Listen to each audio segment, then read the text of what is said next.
It's time for the truth to come out. Tonight, she was a highly regarded senior member of the CWA, the Country Women's Association. He was a married family man, grandfather and amateur radio club enthusiast. No one knew that Carol Clay and Russell Hill, both in their 70s, were lovers whose affair spanned 60 years. No one, it was thought, knew about their secret camping trips to Victoria's wild and beautiful high country until they vanished. Last March, the couple's romantic campsite by a river at Wonnangatta in the Alpine National Park was found abandoned and burnt out. And despite intense searching by police, Russell and Carol have not been found. These people have just vanished. Where are they? So, were they murdered?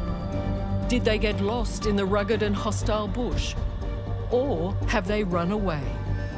Tonight, our experts investigate this mystery of the high country. None of that seems to make sense. The campfire hiding secrets. How did those gas bottles get into the fire? The missing drone. Everything that takes an image is gone. The marauding wild dogs. I was sure that we were going to find bodies. And at the heart of it all, the affair. They thought that they were being discreet, but it was obvious they were a couple. Good evening, I'm Liz Hayes, and this is Under Investigation. Joining me, The reality is putting together a jigsaw puzzle. Greg Kelly is a former New South Wales police detective and one of Australia's most experienced and respected fire forensic examiners. Someone set fire to it, then tipped all the pieces out, so they put it back together. Lachlan Cullican, It's haunting. a contract musterer who has lived in Victoria's high country his whole life and on horseback took part in the search for Carol and Russell. I'm there talking to the last person that probably seen people that will never be seen again. It doesn't look natural, that's for sure. Valentine Smith is a retired Victorian Police Senior Sergeant who ran Crime Stoppers for 15 years. I really want to know what's happened here. Valentine now investigates cold cases and, in particular, missing persons cases. Now, if we're dealing with a psychopath, very rare, but it does happen. This is more than an affair, isn't it? Yeah, it's a big love story. And Rachel Walden is a New South Wales psychologist who brings her expertise in relationships to the table. It sounds like love. It sounds like in love, love. Carol and Russell were childhood sweethearts who carried their secret love into their 70s. But in some respects, they were also an odd couple, especially in the remote Victorian high country, where Russell had spent many years working as a logger. His best mate, Rob Ashlin, is president of the East Gippsland Amateur Radio Club, of which Russell was an enthusiastic member. Russell was, I would say, a caring sort of a fella. Very careful with how he went about doing things. Yes, he had a deep understanding of the bushland that he ultimately went missing in. Oh, yes. I don't think any one of us knew or do know the country and the landscape and the behavioural weather patterns up there any better than Russell. But Carol, the hard-working, very glamorous, even prim CWA leader, was cut from very different cloth. She was a lady. She was always dressed up, funny, pretty, still pretty in her 70s, energetic, kind, knowledgeable. This was a long-time love affair, we're told, some 50, 60 years, but even though they were very discreet, Russell Hill and Carol Clay did come into contact with others when camping, including Rob Ashlin. Russell just introduced Carol as a friend. And when he said, just as a friend, I thought to myself, oh, yeah, I've been around for more than 5 minutes. Looks more than a friend to me. What made you think that? You could see the closeness between the two of them. So, what was your impression of Carol? A very dressed up sort of a lady for in the bush. Did she have a lipstick on? Oh, yeah, most definitely. This was a woman that you felt slightly out of place for the bush. I must say I'd have to agree with that. So even though they went to great lengths to be discreet, they didn't hide when they came into contact with others. Does that tell us anything? Well, I think what it is that when we have that sensation of being in love, which we often think is an emotion, it's more of a chemical reaction, and it's a chemical process in our brain that's similar to addiction. So our judgment's a bit off. And so maybe they thought that they were being discreet, but as Rob's just said, it was obvious they were a couple. Well, as Rob said, he'd been around more than 5 minutes. Yes, he had been around more than 5 minutes. So perhaps to some people it was quite clear that this was a couple. Actually, it's one of the lures of the country up there, isn't it? You can be whatever you want to be. Oh, that's what they tell me. I think what I'm trying to suggest is that, no one's there to judge, no one's there to even see you necessarily. Yeah, I guess you could say that. While the couple's love affair was not common knowledge, according to Rob Ashland, Russell's wife Robin was aware of the relationship. Robin knew this before they went missing. Oh, yeah. Robin told me straight it had been going on for 20 years. And she let me know that in their teenage years, Russell and Carol were teenage sweethearts. And how was she about that information? Was she upset about that? I was a little bit surprised that she wasn't more upset about it. I'm afraid if somebody was sniffing around my loved one, I'd be wanting to know, why don't you go and find somebody of your own? She wasn't surprised then that Russell was camping with Carol when he went missing? No, she wasn't surprised. It was, no. She didn't actually know she was up there with him, but I don't think she was really surprised. This is more than an affair, isn't it? Yeah, it's a big love story, isn't it? It's a long time. I think your research shows that it's not unusual for those over 55 to have affairs. There's a lot of research into the ageing population and sexuality, and what we're finding is that people are actually having a lot of affairs in retirement homes, in their neighbourhoods. And we know that this was a strong relationship because Russell did have a logging business and he drove a truck.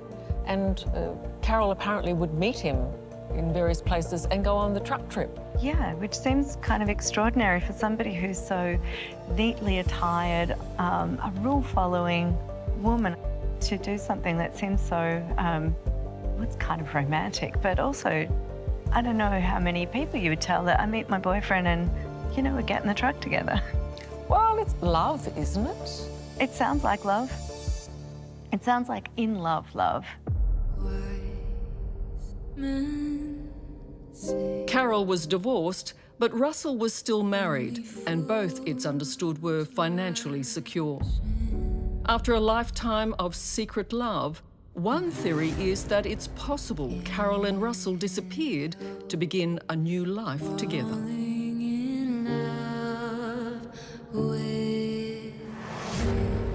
Was he wealthy? Yes, he was. He was comfortable and he wasn't worried about his financial future. Oh, no. Russell was going to line up to a T-bone steak next week, not a piece of bread with a bit of dripping on it. Russell was reasonably wealthy. We have to raise that. And the reason I raise that is whether or not they could have run off together. They had the means. Yeah, I'd have trouble with that. Why would you?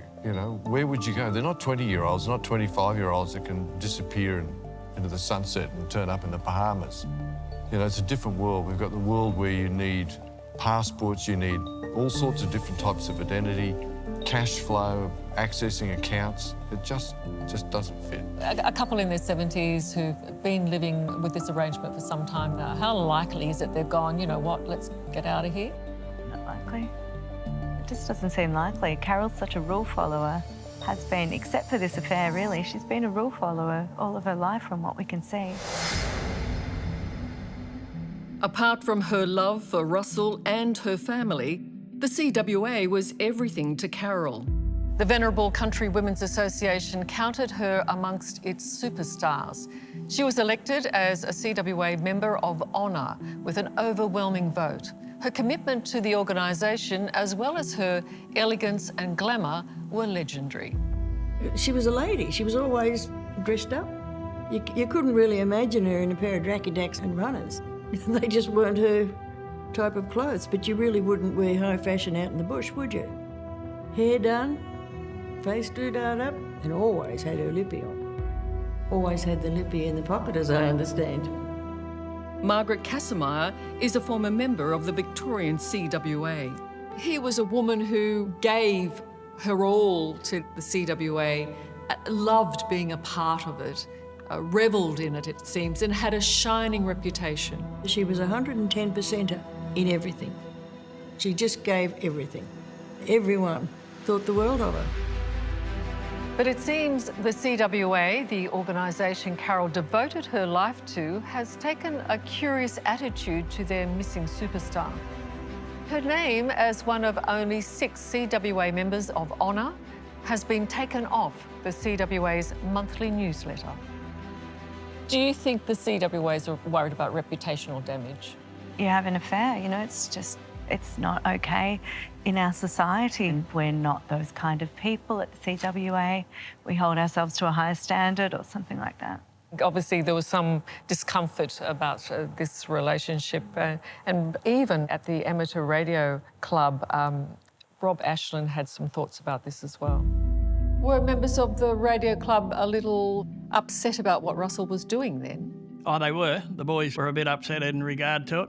I did discuss it with a couple of other radio friends that are in the group because I felt they deserved to know, simply for the reason that we needed our wives to know that we weren't doing what Russell was doing in the way of taking a girlfriend away on camping trips. As president of the group, I thought it was my duty to make sure that was known, so as that we could keep the name of the radio club clean. So it's a tough world out there, don't you think, Valentine? But it is. So these are the truths of these situations, and they do impact investigations because people feel uncomfortable. Look, I understand all of that, and sometimes that can actually work against you in an investigation where someone is less likely to tell you something that might impact on their integrity or the integrity of the group that they belong to. But when you're investigating a mystery, I guess it can close doors. Well, it can. Lines of conversation can Absolutely. be Hit dead ends. inhibited. Yeah, you do. And then you've got to keep finding the one that's open. And sometimes it's not the front door, it's the back door. Coming up, This is the clearing they were in? It's certainly isolated. If things go bad, not many people can find out about it. When pictures started rolling in of the burnt-out campsite, I knew straight away that something really unforgiving had happened. that's next on Under Investigation.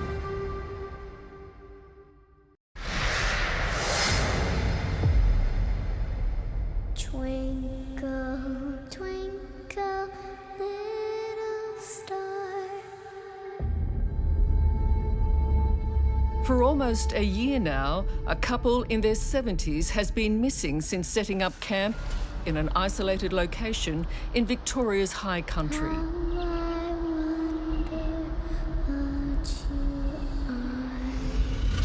The clues are few and their disappearance baffling. Do you think they could have run off?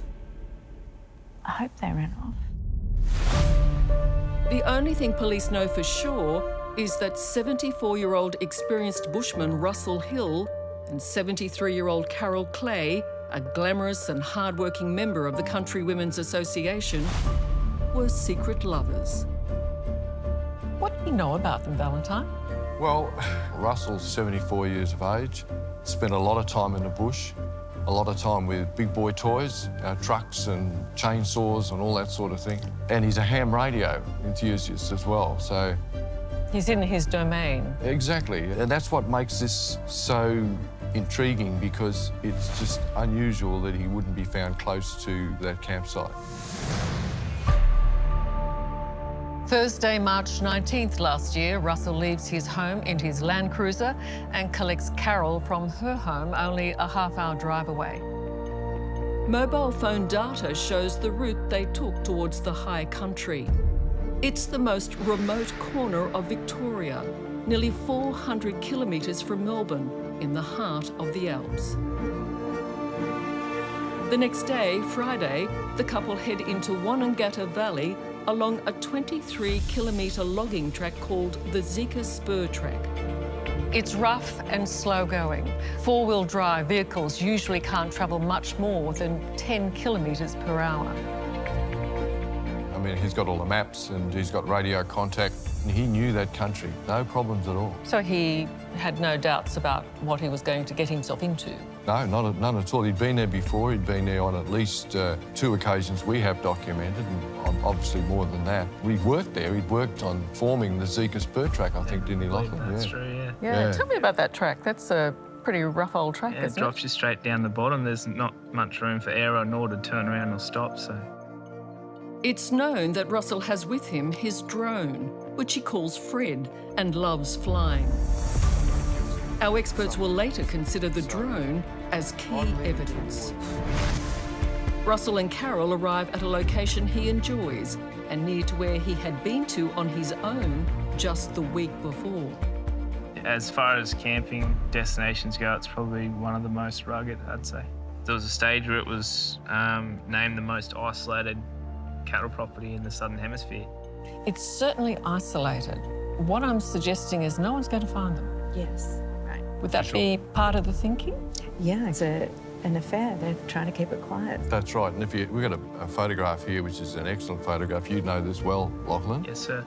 And this is the clearing they were in, somewhere in, is that correct? Yeah, just right on the dry river. Yeah. So here's the Wonangatta River in the background. Yep. And then we have the main That's the Wonangatta main track road, going through here. But from that track, you can't see that campsite. Yeah, what a perfect spot. Yeah.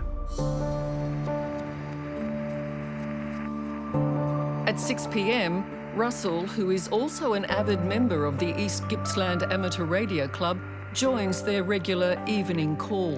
This is Echo 3 Echo. On the radio is also his close mate, Rob Ashland. The radio club members talk for about half an hour.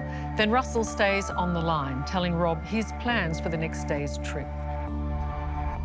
It's the last time Rob will hear from Russell. Russell was his normal self. When he was in the bush, he was happy. No hint of any issue?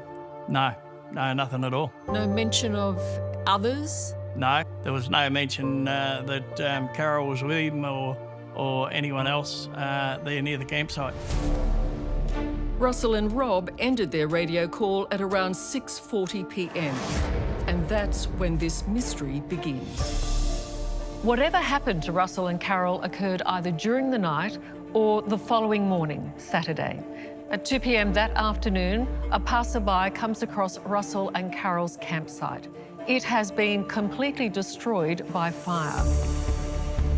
The passerby takes this photo, but it will be over a week before it's handed to police.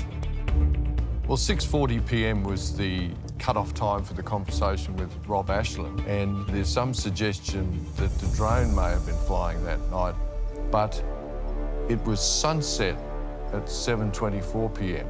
So there's a pretty short window of opportunity to cook, fly the drone, and do all those sort of things before it's pitch black. Hearing nothing over the next few days, Rob Ashland is worried by Russell's radio silence. He passes on his concerns to Russell's wife, Robin, who reports her husband missing when he fails to come home. But 5 days have already passed. The photo of the burnt-out campsite is finally given to police. A married man and his female companion gone without a trace. But by the time they muster a team to the remote high country, 8 days have passed since Russell's last radio call. We really don't know what has caused Russell and Carol's disappearance. A lot of clues gone by then, I would think, Valentine. That's one of the biggest problems with these type of cases is that gap. So 8 days, we're talking 8 days. A lot can happen to contaminate that scene, both natural and through other, human interference during that time. Local musterer Lachlan Cullican was called in to help police search for the couple. What he saw convinced him an intruder had most likely come into the campsite. So when you came up, what did you see? So for one, the car was locked and both of their wallets in the footwell of the car, Russell and Carol's wallet, all the cards thrown out of it. And when I say cards, I mean like membership cards and that sort of thing. No debit, credit cards or cash in either of them. So someone had come past and taken advantage of an empty campsite or what, but it seemed strange to lock the door on your way out. Obviously the cruiser was facing broadside as you drive in, so you just see the blackened canopy on the car and then just the burnt campsite and deck chairs and tents and yeah, it just doesn't look natural. And by the end of it, when we were riding around, I was sure that we were going to find bodies, not missing people. While scouring bushland, Lachlan encountered a worker spraying blackberries who claimed to have seen Carol and Russell driving by and that a drone had been flying. He told you he had seen Russell and Carol on the Friday night, and of course we know they were no longer there by lunchtime Saturday. So to my knowledge, he's the last person that actually saw him. He went on to tell me that Russell flew his drone over his camp that night, which he thought was a bit disrespectful. Do you recall if he said it was Russell's drone? The question comes to mind, why would he know it was Russell's drone rather than anybody else's drone? I'm not sure. He was just adamant that that was his drone, that he flew it over his camp on Friday night. I think one of the biggest things that I focus in on is certainly what's the intent? What was on their mind at the time of their reported missing? Christopher Young, one of America's most renowned missing persons experts, particularly those lost in the wilderness, says it's conceivable Russell or Carol might have been injured while camping, and possibly in rough bushland if Russell's drone had been lost and they'd gone looking for it. Say one of them gets hurt. So if she gets hurt, I'm guessing that he would try to, give her first aid, whatever needs to be done, make her comfortable. He may seek additional help or try to carry her or something like that. Now, if it's the other way around, where he's injured and he's immobile, she may panic, especially if he's unresponsive, if he's knocked out or something. Then she may not have any idea what to do. She may panic, she may start running, and then she may hurt herself, trip over something, then she gets hurt, and then nobody's going for help. This relationship is actually important to the investigation, isn't it, Valentine? Exactly. If something unexpected happened in this environment to these two people at that time, how do you think they would react? There's no mobile phone reception in there. Absolutely not. I just think, given its location and isolation, that if things go bad, not many people know about it or can find out about it. I mean, what do they do when something goes wrong? What is available out there, Lachlan? Not much. There's a couple of toilets, there's the remains of the homestead, then there's a horse camp up one end, and that's it. There's a couple of hours away from phone service, and not much help if you need it. If you get into trouble, what do you do? Well, I just try not to get into trouble, but... Very good answer. Rob Ashland believes Russell would never walk into dense bushland. And if he was injured, he's sure Carol would have tried to call for help over the radio. Instead, Rob believes it's clear his friend faced trouble because of what he saw in the pictures of the fire. When pictures started rolling in of the burnt-out campsite, I could see characteristics, in my opinion, that weren't Russell. If you look at that tent where the fire was, it's like as if all the chairs and everything were thrown inside the tent and it was set alight. And that, I believe, was man-made. In your opinion, Russell would never light an open fire anywhere near his tent and car. Is that correct? That's correct. He had enough brains to to have it far enough away from his car, and when I say far enough away, it'd only be a small fire and it'd be at least 20 metres or so away. So this could not be a campfire that got out of control? No. That scene, as Rob suggested, looks like stuff's been tossed into the area where the tent was and set fire to. The question now for former policeman, fire forensics expert Greg Kelly and missing persons investigator Valentine Smith is what vital clues lay in the ashes of the campfire. Drums, tables, chairs.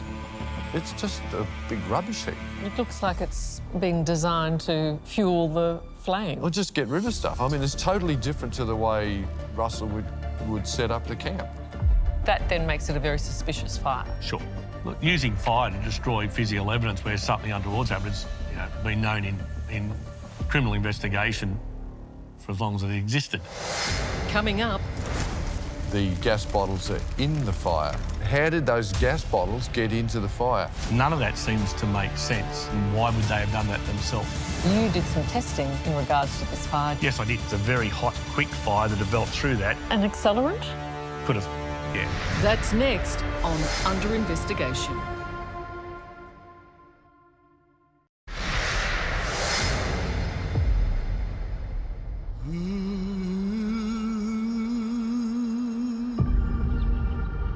It's dense and potentially deadly country. But the sudden disappearance of experienced bushman Russell Hill and his secret lover Carol Clay in Victoria's high country remains a mystery. The answers, our experts believe, may lie in the ashes of the fire that destroyed the couple's campsite. It seems to me that fire holds the key.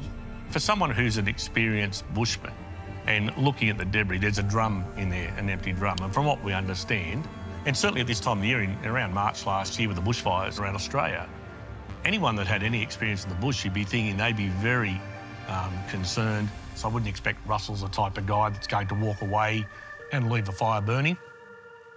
For that to then become an uncontrolled fire and burn the tent down and everything around it, I would find highly unusual. Why is all this stuff piled in the middle? None of that seems to make sense. And why would they have done that themselves? This is VK 3 Echo Kilo. And Rob Ashland, Russell's mate from the Amateur Radio Club, agrees. He'd been deeply concerned ever since their final radio call. The club was a big part of Russell's life, and to Rob, Russell's radio silence was deeply suspicious. The I3XL 3VZP, you about there, Russell? When you hadn't heard from Russell for 2 nights, did you try to call him? Oh, yeah, well, we're all on the same frequency on the amateur band, and, just jokingly you'd say, come on, Russell, you about? You having a feed or something, but no, there was no response whatsoever. You knew that wasn't what Russell would normally do? It wasn't normal behaviour, Liz, no. Rob and Russell had camped together many times on club weekends away, and Rob knew him to be extremely capable and cautious in the bush. So your heart sank ultimately when you saw pictures of that campsite? Oh, yeah, I knew straight away in my own mind that, something really unforgiving had happened. And the things you could see in that fire told you something was not right? It was not right, that's most definitely true. If we look at the photograph of the location of the fire to where the Land Cruiser is, I don't have fire developing into the tyres. I don't have the esky melted. So I don't have a lot of heat coming across to the vehicle. I don't have burn patterns in the doors. But to have this amount of intensity suggests that it's a very hot, quick fire that developed through that, used up all the fuels and then extinguished. An accelerant? Could have, yeah. For our experts, all the evidence is pointing to an intruder at Carol and Russell's campsite. And for Rob Ashland, seeing gas bottles sitting inside what was Russell and Carol's tent is very telling. The gas bottle wouldn't have been inside the tent.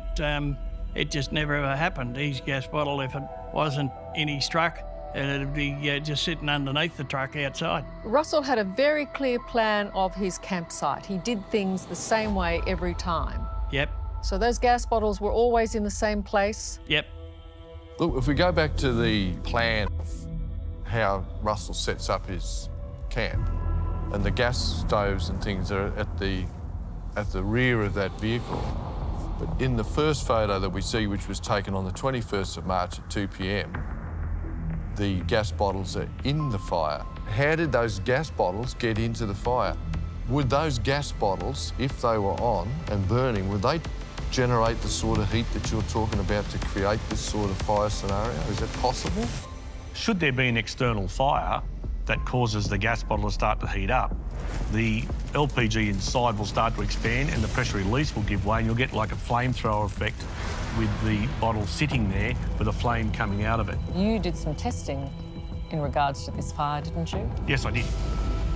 Fire forensics expert and former policeman Greg Kelly looked closely at all the elements of the fire and carried out his own tests to see what might have happened. I've been able to go out and actually have a look at the tent, because one of the questions is, could an accidental fire have started and then slowly worked its way through the combustible materials that were on site? To have everything within this scene destroyed by fire, I wanted to know whether or not the tent could work as a wicking mechanism to help the fire to develop from one area to another.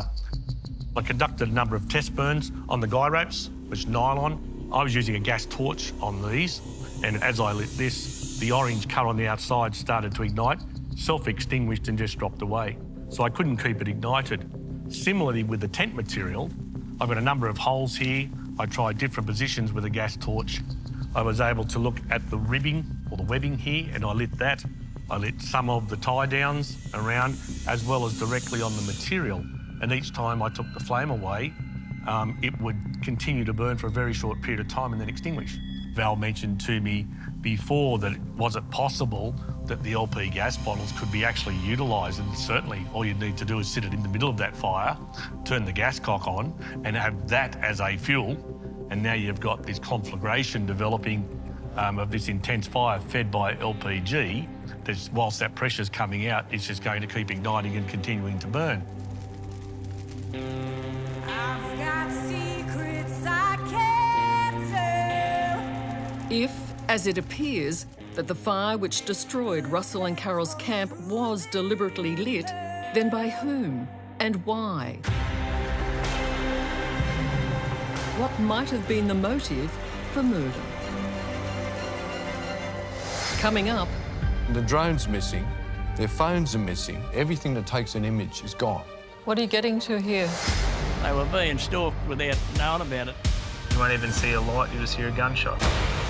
It's an extraordinary cover-up. And it does happen, it absolutely happens. that's next on Under Investigation.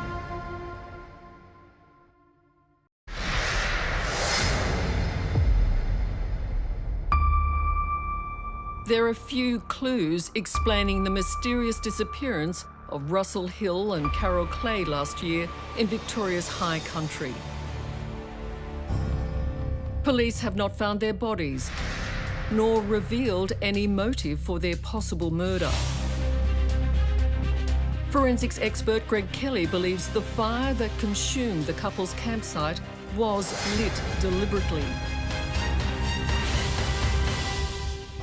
And the contents from Russell and Carol's wallets, suspiciously scattered in their vehicle, points to an intruder or intruders.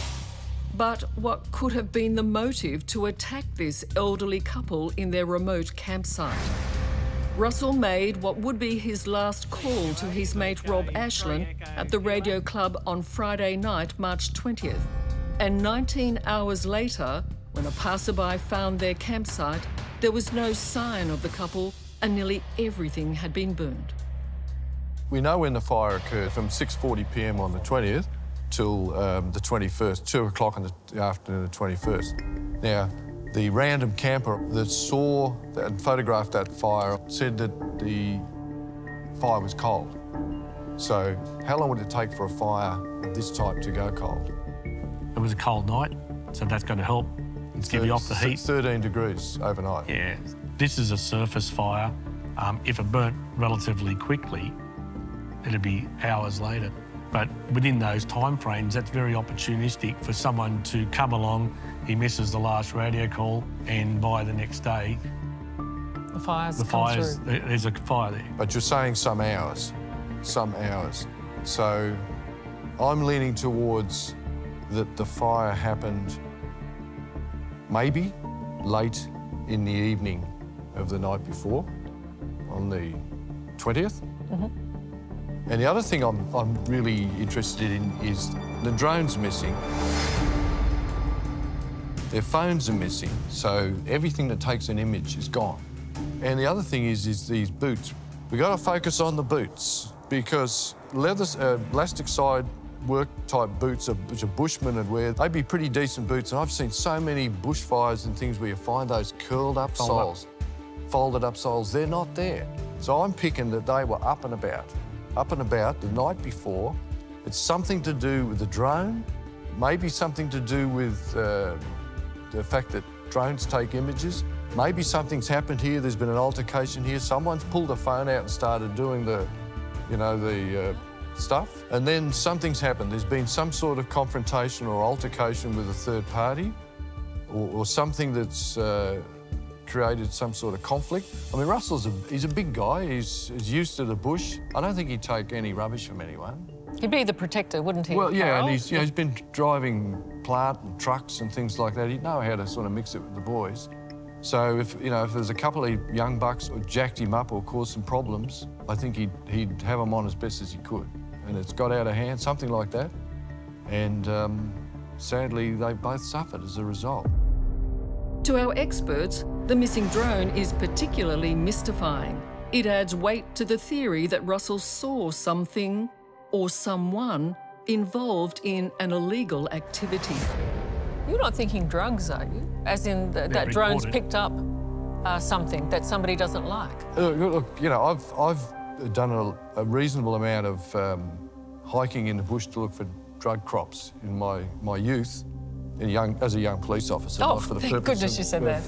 Yes. And this area to me is so remote to put in a sort of a crop, say of 100 plants or a couple of 100 plants or whatever. That's hard work. It'd be pretty infertile to be trying to grow anything bigger than that. My experience is that drug crops would be closer to a major centre if they're going to be in a bush area, easily accessible. I'm saying no, not drug crops. Right, OK. So as the drone saw you mimicking a trigger finger there before, so... What does that mean, Lachlan? Or when you said that the drone might have picked up something, Correct. my first thought was a deer hunter taking the head off a stag and then followed it back to camp. And then, like you said, it's got you on camera, and one thing led to another. So he's going to stand there, argue with them about handing it over, whatever, however that could potentially unfold, based on just the drones picked up something. High country musterer Lachlan Cullican believes there may have been hunters operating illegally in the area where Russell and Carol were camped. While searching for the couple, he found large numbers of dead deer. But Lachlan, you were saying about the deer, that fascinates me. You were saying every 200 or 300 metres there was a carcass. Yeah. Two questions is that, was any of those carcasses stags with the antlers gone? Yeah, a lot So of the antlers were gone? Yeah. What are you getting to here?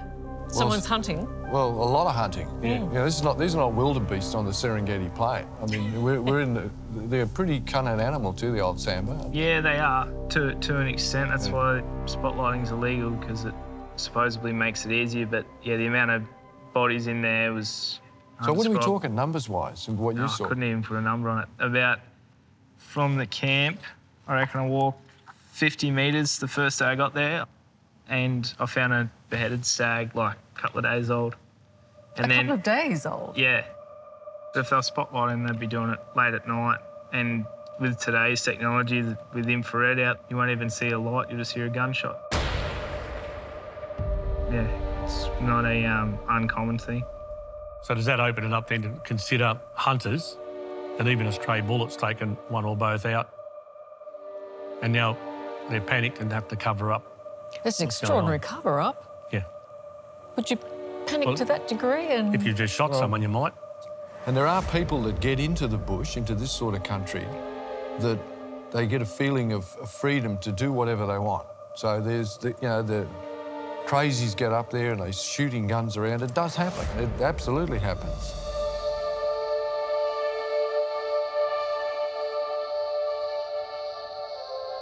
Well, certainly the disappearance of Russell and Carol has raised the fears of campers who have been in the same area. Russell's friend Rob Ashland tells this story about a mate who was in the area with a group to deer hunt.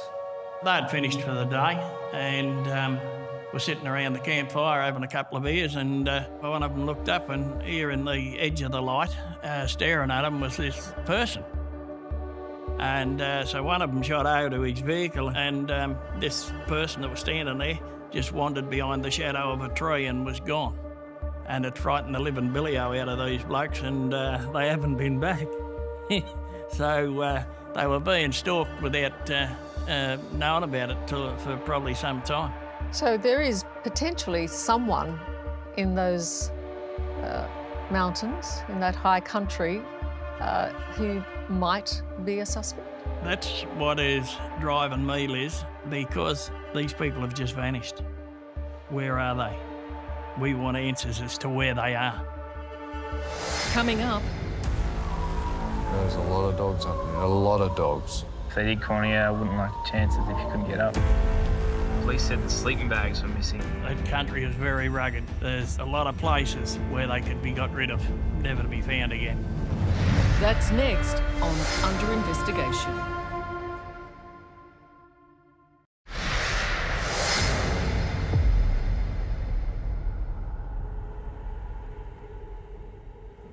When lovers Russell Hill and Carol Clay disappeared from their campsite in the high country of Victoria last year, so too did a number of their possessions. Their mobile phones, a set of car keys, and Russell's drone. But chillingly, their sleeping bags were also missing. You have tried to hide away your sins. There's one thing that you said, Greg, that sort of makes you wonder. The police said the sleeping bags were missing, even if the tent burnt. There was no, residue of the sleeping bags or anything. That's a bit unusual. Crime scene work for as long as I've been around, nearly 40 years, still talks about trace evidence being left. You're normally going to get left with something.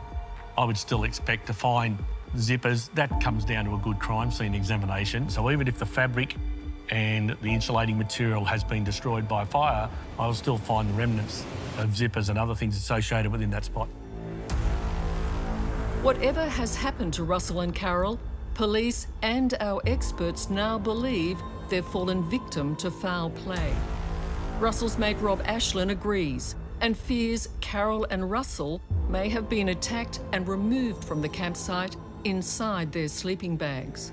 In the event of an attack of any kind, how would he have protected himself? Well, he would have tried to protect himself and obviously protect Carol, but if, for instance, they were asleep, you're behind the 8 ball before you start. And the fact that it's been reported that their sleeping bags are missing, that's what more so that makes me feel that they've been carted out of there in those sleeping bags, used as body bags. There's a lot of places. That country is very rugged where they could be got rid of, never to be found again. Victorian police tell us they're planning to resume the search for Russell and Carol as soon as the weather and conditions allow. But what will they find, if anything, is unclear. There's one aspect of the high country that may be working against police forensic investigators: the high country's large and growing population of wild dogs. If I was out in that environment with wild dogs around, if I was lost and cold and potentially injured, I'd be very concerned about what the wild dogs could do. Mick Ott is paid to eradicate wild dogs in the Victorian high country. He says they're dangerous and will completely devour their prey. They form in packs that are fairly large. They get up to a dozen I've seen in one pack of dogs. They're quite intelligent to how they hunt. I've found deer standing in the middle of a dam with a pack of dogs around the outside of the dam, attempting to swim out to the deer to pull it down in the water. So, Lachlan, do you see these wild dogs out there? See them, not so much, only because they're so cunning and street smart, but that doesn't mean they're not there. I'd just like you to hear something that Mick recorded.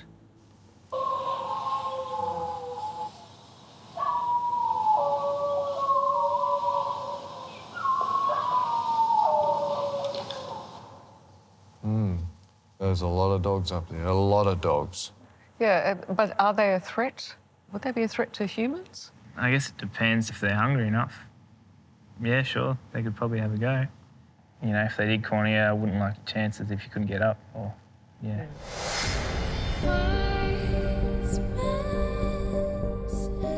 Long before Russell Hill brought Carol Clay to their remote and final campsite, this far corner of Victoria already held its dark secrets.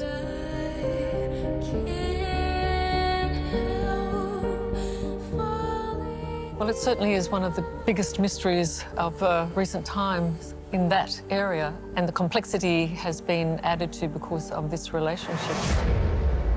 But tonight, this is what we do know. Late in the afternoon of Friday, March 19th last year, Russell made his final radio call to his mate Rob Ashland. A worker spraying blackberry says he saw the couple, and a drone he believed was Russell's flew over his camp. Much of the campsite was destroyed by a suspicious fire, and in the ashes were unusual items: a drum, seats, and gas bottle. The couple's mobile phones and Russell's drone were missing. It's possible the drone captured images someone didn't like. There was evidence of illegal deer hunting near the couple's campsite. Russell's car was locked, but inside the vehicle, contents of the couple's wallets were scattered on the floor. Along with the drone and mobile phones, a set of car keys were missing, as were the couple's sleeping bags. And if Russell and Carol were murdered and disposed of in nearby bushland, wild dogs in the area might ensure their bodies will never be found. Do we think that Carol and Russell are lost forever? Forever's a long time. My point is, are Russell and Carol dead? On probabilities and what we're looking at here, so it's more likely than not. I'd agree with that. They're not going to walk out and talk to us. Yeah, I agree, 100%.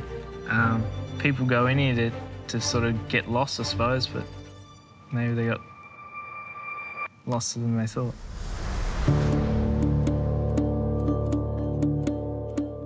Thank you all for your time, and we've enjoyed your company.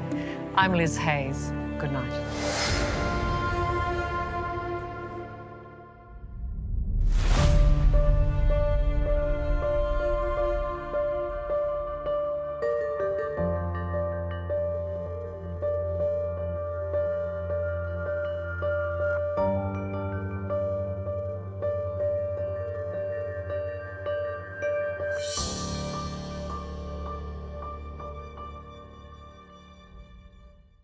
Hello, I'm Liz Hayes.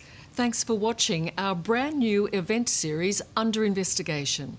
Subscribe to our channel now for more great stories from both Under Investigation and 60 Minutes Australia. For other exclusive Under Investigation content, visit 9now.com.au and the 9Now app.